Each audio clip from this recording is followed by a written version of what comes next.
Hello everyone, welcome to lecture number 4A. In this we'll cover the section 41A to 41H of the Factories Act 1948 જેની અંદર provisions relating to hazardous process right જે પણ જોખમકારક પ્રક્રિયાઓ સંબંધી જોગવાઈઓ છે એના લઈને ફેક્ટરીઝની અંદર શું જોગવાઈઓ કરવામાં આવી છે તો શું જે કહેવાય ને એને દેખરેખ રાખવામાં આવે અથવા નિરીક્ષકનો રોલ શું છે અથવા કેવી રીતે એનું જેમાં જોખમકારક પ્રક્રિયા થવાની હોય તેવી ફેક્ટરીની મંજૂરી માટેની જે છે એના માટેની અલગ અલગ મૂલ્યાંકન સમિતિ હોય, તપાસ સમિતિ હોય, કટી ધોરણો હોય, સલામતી સંચાલન હોય, તાત્કાલિક ભય વિશે શું હોય અથવા કબજેદારના જોખમો અંગે શું માહિતી આપવાની જવાબદારી હોય તેના વિશેની ખાસ વાત કરવામાં આવી છે. Let's see the 41A. Section 41A, it say about the constitution of site appraisal committees. એટલે કે જે સાઇટ અપ્રેઝલ કમિટી જે છે સ્થળ મૂલ્યાંકનની સમિતિ એની અંદર the state government May for the purpose of advising it to consider application for grant of permission for the initial location of the factories. એટલે કે જ્યારે પણ કોઈ આવી ભયજનક પ્રક્રિયાવાળી ફેક્ટરીના જે પ્રારંભિક સ્થાન નિર્ધારણ હોય અથવા આવા ફેક્ટરીના વિસ્તરણ માટેની જો પરવાનગીની મંજૂરી માટેની અરજીની વિચારણા કરશે, જેની અંદર the chief inspector of the state who shall B it chairman હશે, બરાબર, રાજ્યના મુખ્ય નિરીક્ષક તેના અધ્યક્ષ રહેશે. પછી the representative of the central board of prevention of control water pollution, જે વોટર પોલ્યુશનના જે સેન્ટ્રલ બોર્ડ દ્વારા જે નિમણૂક કરેલા હશે તો એ હશે. પછી સેન્ટ્રલ બોર્ડ તરફથી એર પોલ્યુશન માટે એર પોલ્યુશન કંટ્રોલર જે હશે એના અધ્યક્ષ હશે. પ્લસ રિપ્રેઝેન્ટેટિવ ઓફ સ્ટેટ બોર્ડની અંદર જે water prevention and control pollution હશે એના અધ્યક્ષ હશે. Plus representative of board of air state જે બોર્ડ છે એના એર પોલ્યુશન. તો પેલા બે સેન્ટ્રલ લેવલના બે અધ્યક્ષો એર અને વોટરના, રાઈટ, તેવી રીતે સ્ટેટની અંદર પણ છે. અને representative of the department of environment in the state, અને જે મટીરિયોલોજીકલ જે ડિપાર્ટમેન્ટ છે ગવર્મેન્ટનો એ આવશે. ઓક્યુપેશનલ જે હેલ્થ જે ધરાવી રહ્યા છે એ વ્યક્તિઓ આવશે. અને town planning department of the state government. તો રાજ્ય પર્યાવરણ ખાતાના જે પ્રતિનિધિઓ છે, વ્યવસાયિક રીતે આરોગ્યમાં જે નિષ્ણાત છે એ લોકો, અને રાજ્ય સરકારના નગર આયોજન ખાતાના પ્રતિનિધિ જે છે એ વ્યક્તિઓ દ્વારા એમની જે છે એ સ્થળની કમિટી બનશે, અપ્રેઝલ કમિટી જેને કે ઓળખવામાં આવશે. પછી એની અંદર scientist having a specialise knowledge of the hazardous process which will be involve in the factory. એટલે કે જે સ્થળનું મૂલ્યાંકન સમિતિ કરવાનું હોય તે સમિતિની જગ્યાએ કોઈ પણ ભયજનક પ્રક્રિયામાં વિશિષ્ટ જ્ઞાન ધરાવતો કોઈ વૈજ્ઞાનિક હોય, બરાબર, અથવા તેના સ્થાનિક સત્તાધિકારીના પ્રતિનિધિ હોય, જે રાજ્ય સરકારને યોગ્ય ગણે તેવી 3થી વધારે નહીં તેટલી વ્યક્તિઓની બનેલી આ સ્થળ મૂલ્યાંકન સમિતિ નિમી શકશે. Not more than 3 other person as deem fit by the state government. તો એની અંદર જે સાઇટનું અપ્રેઝલ કમિટી શેલ એક્ઝામિન અને એપ્લિકેશન ઓફ ધ એસ્ટાબ્લિશમેન્ટ શું કરશે તો એ ભયજનક પ્રક્રિયાવાળી ફેક્ટરીના સ્થાન માટેની અરજી તપાસશે. પછી એના નિયત નમૂનામાં મળેલી આવી અરજીને તારીખથી 90 દિવસની અંદર રાજ્ય સરકારને ભલામણ કરશે, ભાઈ આ ફેક્ટરી અહીંયા ભયજનક કેવી રીતે છે, શું ચાલે છે, કેવી રીતે કામ ચાલી રહ્યું છે, બરાબર, અથવા કેવી રીતે થશે. પછી જ્યારે કેન્દ્ર સરકાર અથવા માલિકીની કોઈ હોય તો એના નિયુક્ત કરેલ જે પ્રતિનિધિ છે એના દ્વારા એની કમિટી બનવામાં આવશે.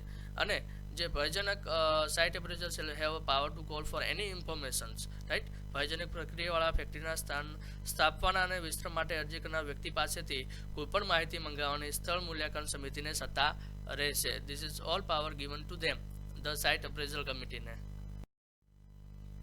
Now 41B, it's say about the compulsory disclosure of information by the occupier. હવે જ્યારે પણ કોઈ આવી ભયજનક સ્થિતિવાળું અથવા હેઝાર્ડિયસ પ્રોસેસવાળું જ્યારે કોઈ ચાલતું હોય કામ, તો એ કબજેદારને તરફથી માહિતીનું ફરજિયાત પ્રગટીકરણ કરવું જરૂરી છે. It's compulsory. 41B પ્રમાણે. તો જ્યારે પણ આવું ભયજનક પ્રક્રિયાવાળી ફેક્ટરીના દરેક કબજેદાર આરોગ્ય જોખમો સહિત તમામ ભયોની માહિતી અને ઉત્પાદન, પરિવહન, સંગ્રહ અને અન્ય પ્રક્રિયાઓમાં પદાર્થો અને તત્વોને ખુલ્લા મૂકવા કે તેના ઉપયોગ કરવાથી ફેક્ટરીમાં કામે રાખવામાં આવેલ કામદારોને ઉત્પન્ન થતા આવા જોખમો પર કાબૂ મેળવવા માટેના પગલાઓની તમામ માહિતી નિયત નમૂનામાં મુખ્ય નિરીક્ષક અને જેની હકુમત જે ફેક્ટરીમાં આવેલી હોય તે સ્થાનિક સત્તાધિકારીને અથવા પડોશની જાહેર જનતાને આપશે. Right. It also disclose or to the general public in the vicinities, right? The occupier shall at the time of registering of the factories, જ્યારે આવી નોંધણી કરાવતી વખતે કબજા તેમાં કામે રખાયેલ કામદારોના આરોગ્ય અને સલામતીમાં પણ આ સંબંધમાં વિગતવાર નીતિ કરશે. પ્લસ એમાં રજૂ કરાયેલ જે માહિતીનો બગાડ જથ્થો હોય અથવા નિર્દેશનો અન્ય લક્ષણો હોય તો તેના નિકાલ માટેની સચોટ માહિતીનો સમાવેશ કરશે. પછી કોઈ કબજેદાર સ્થળ કટોકટી નકશો હોય અથવા વિગતવાર દુર્ઘટના અંકુશ પગલાઓ ફેક્ટરી માટે જે કરશે તેના માટે કરીને ફેક્ટરી નજીકમાં રહેતી જાહેર જનતાને અકસ્માતના પ્રસંગે લેવનારા જરૂરી સલામત પગલાઓની પણ જાણ કરશે. સપોઝ કે કોઈ એઝાર્ડિયસ પ્રોસેસ છે અથવા એની અંદર વિસ્ફોટ થવાની સંભાવના રહેલી હોય તો એને આજુબાજુના જે છે તેની જનરલ પબ્લિકને પણ ઇન્ફોર્મ કરશે કે આપણે સેફટી રીતે તમારે અહીંયા રહેવાનું છે. બરાબર. હવે કહેવાય કે આવું જે ભયજનકવાળી જે પ્રક્રિયાવાળી ફેક્ટરીના કબજે તેને જે મુખ્ય નિરીક્ષકની પૂર્વ મંજૂરીથી ફેક્ટરી અથવા પ્રિમાઇસીસમાં જોખમકારક પદાર્થના ઉપયોગ અથવા પરિવહન અને સંગ્રહ અને ફેક્ટરીની પ્રિમાઇસીસની બહાર તેનો નિકાલના જે પગલાઓ છે એ નિયત કરશે અને કામદારોને તેમજ પડોશીને જાહેર જનતાની તેની જાહેરાત કરશે. So this is 7 points. It's talk about compulsory disclosure of information by the occupier, right?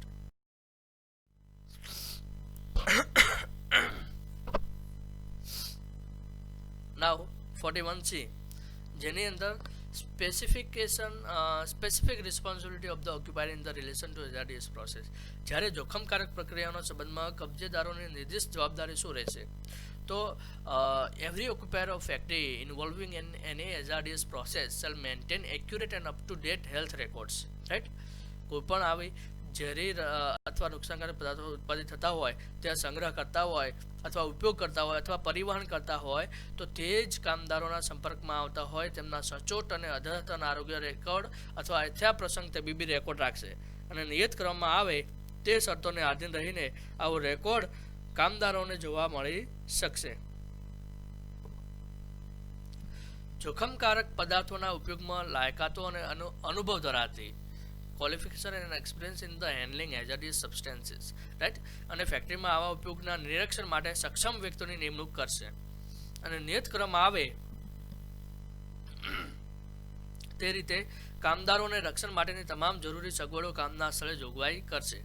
પરંતુ જોગવાઈ એવી કરવામાં આવશે કે જ્યારે નિયુક્ત કરાયેલ કોઈ પણ વ્યક્તિની લાયકાતો અને અનુભવ અંગે જો પ્રશ્નો ઉપસ્થિત થાય તો at the end the decision of the chief inspector shall be final, right?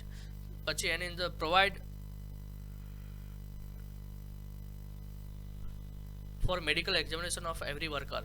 હવે જે મેડિકલ એક્ઝામિનેશનની વાત છે એ પણ એમને કન્ટિન્યુઇંગ ઇન જોબ હોય અથવા cease to work in such job or intervals જ્યારે હોય તો not exceeding 12 months in such a manner prescribe જે છે એમનું handling of working with the જે ઇન્વોલ્વ છે એમની હેલ્થની તપાસ કરવામાં અને જે છે એ તબીબી તપાસની વ્યવસ્થા ખાસ કરીને કરવામાં આવે.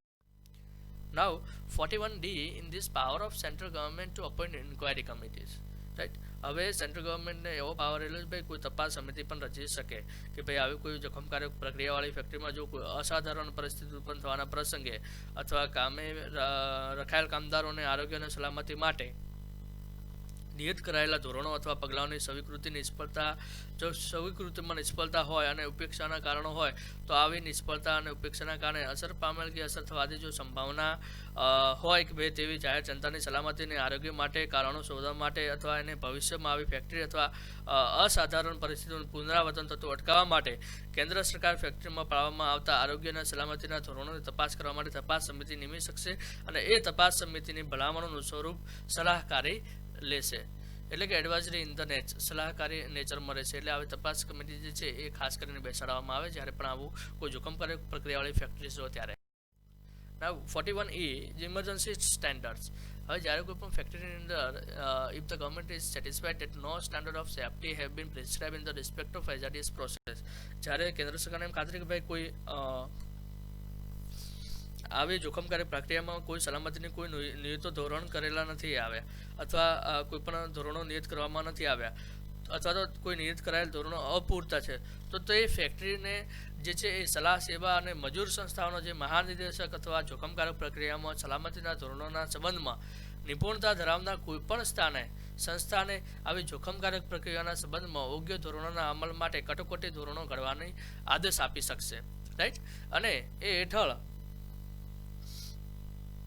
તેને આ કલમ હેઠળના નિયમોમાં સમાવિષ્ટ કરવામાં ન આવે અથવા ત્યાં સુધી અમલમાં રહેશે કે જ્યાં સુધી કાયદા હેઠળના નિયમો તેને સમાવવામાં કરવામાં આવ્યો હોય તેની અસર ત્યારે જ રહેશે. એટલે incorporated in the rules made under this act આની સાથે જોડાયેલો રહેશે કટોકટીના ધોરણો પ્રમાણે. તો આવી જો કોઈ એવું લાગે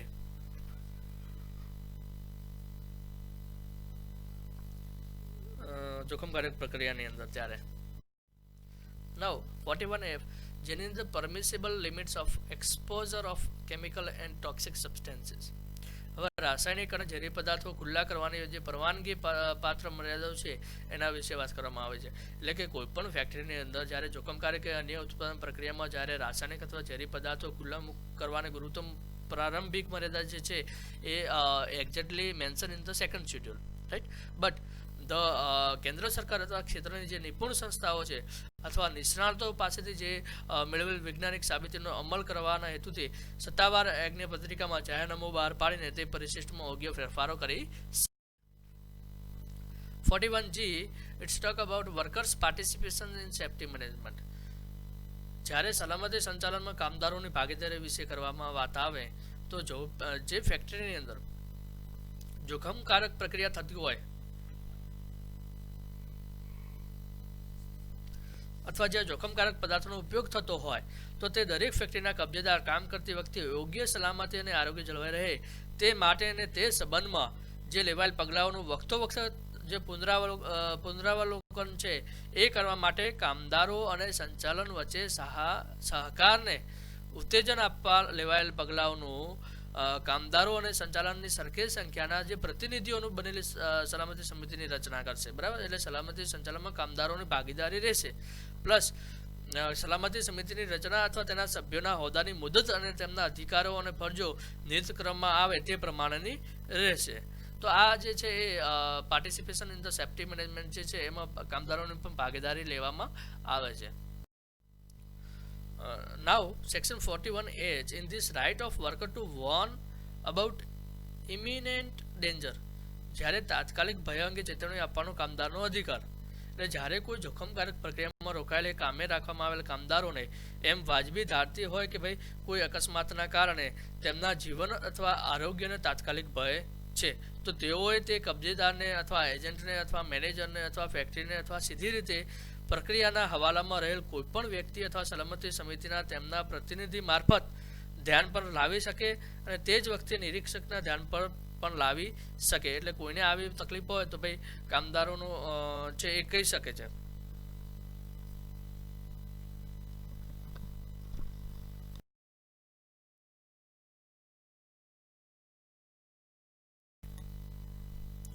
જો આવો કબજેદાર અથવા એજન્ટ અથવા મેનેજર અથવા ફેક્ટરીના કે પ્રક્રિયાના હવાલામાં રહેલ વ્યક્તિ આવા તાત્કાલિક ભયના અસ્તિત્વની ખાતરી થાય તો તાત્કાલિક ઉપચારાત્મક ઉપાય કરવાની અને સૌથી નજીકના નિરીક્ષકને લીધેલા પગલાઓને તાત્કાલિક અહેવાલ મોકલવાની ફરજ રહેશે. અને in this all the duties that is તાત્કાલિક જ્યારે રાઇટ ઓફ વર્કર છે ભાઈ એમને વોર્ન અબાઉટ ધ એમિનેન્ટ ડેન્જર જે છે એના વિશેની ખાસ કરીને જોગવાઈ કરવામાં આવે છે. તો આ સેક્શન જે છે એ ચેપ્ટર 44A જેની અંદર સેક્શન આપણે 41A થી લઈને H સુધીનું જે કવર કર્યું એ. નેક્સ્ટ આપણે જોઈશું વેલફેર ઓફ ધ વર્કર.